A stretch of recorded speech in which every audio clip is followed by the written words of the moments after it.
किसी ने बड़े कमाल की बात कही है कि बहुत ढूंढा उन्हें पूजा, श्लोक और स्तुति में, अंत में प्रभु मिले प्रेम, सेवा, स्नेह और सहानुभूति में।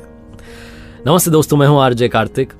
एक ऐसे राजा की कहानी जिसका कोई बेटा नहीं था, कोई पुत्र नहीं था। वो बहुत परेशान था। अंत में उसे किसी ने कहा कि आप तांत्रिकों के पास जाइए, उनके पास में उपाय होते हैं। तो तांत्रिकों के पास में गया राजा।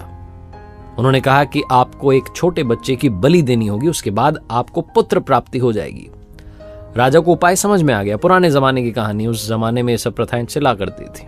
राजा ने पूरे राज्य में ढिंढोरा पिटवा दिया कि कोई भी एक छोटा बच्चा राजा को ला करके दे सकता है। जो भी ला करके देगा उसके परिवार को बदले में मनचाहा धन मिलेगा, बहुत सारा पैसा दिया जाएगा। उस राज्य में एक गरीब परिवार था, उनके बहुत सारे बच्चे थे। तो उन्होंने सोचा कि एक बच्चा है, निकम्मा है, नाकारा, कोई काम तो करता नहीं है, इसको दे देते हैं ले जा करके राजा को। हमारे किसी काम का नहीं है, बलि अगर इसकी चढ़ भी जाएगी, अगर ये मर भी गया तो हमें कोई फर्क नहीं पड़ेगा, बदले में बहुत सारा पैसा मिलेगा। ये सोच करके उस परिवार ने उस बच्चे को राजा को सौंप दिया।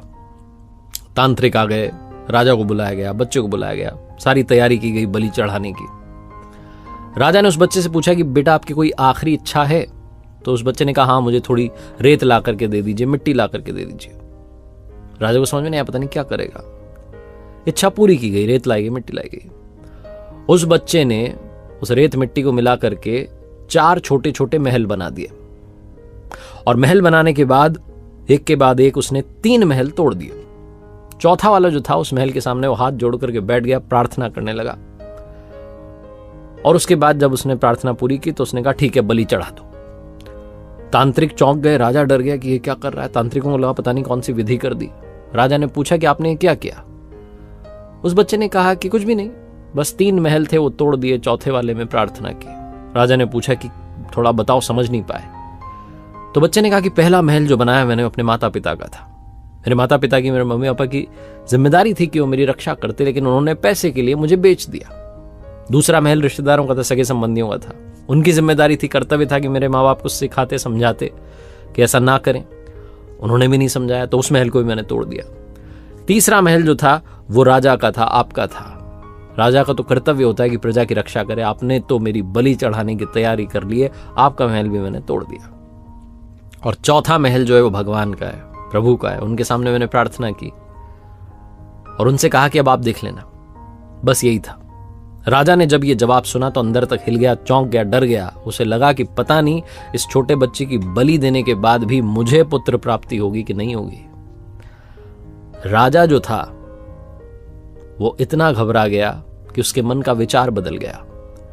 उसने सोचा कि पुत्र प्राप्ति होगी नहीं होगी ये तो भविष्य की बात है, क्यों ना इस समझदार बच्चे को ही गोद ले लेता हूं और अपना बेटा मान करके राजकुमार घोषित कर देता हूं। राजा ने बिल्कुल वही किया, उस बच्चे को गोद लिया और अगला राजकुमार घोषित कर दिया। छोटी सी कहानी, लेकिन सार यह है कि जीवन में जब सब तरफ से रास्ते बंद हो जाते हैं, दरवाजे बंद हो जाते हैं, एक दरवाजा हमेशा खुला होता है, वो है प्रभु का। वो कभी भी किसी का भी अहित नहीं सोचते हैं।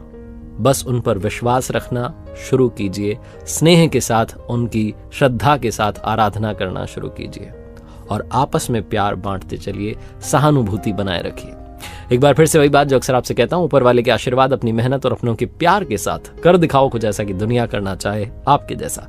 याद रखिए, हर सोमवार सुबह 9:30 बजे मेरे साथ देखिए एक नई कहानी, और हर शुक्रवार सुबह 9:30 बजे मेरे साथ देखिए लर्निंग सीरीज का एक नया वीडियो।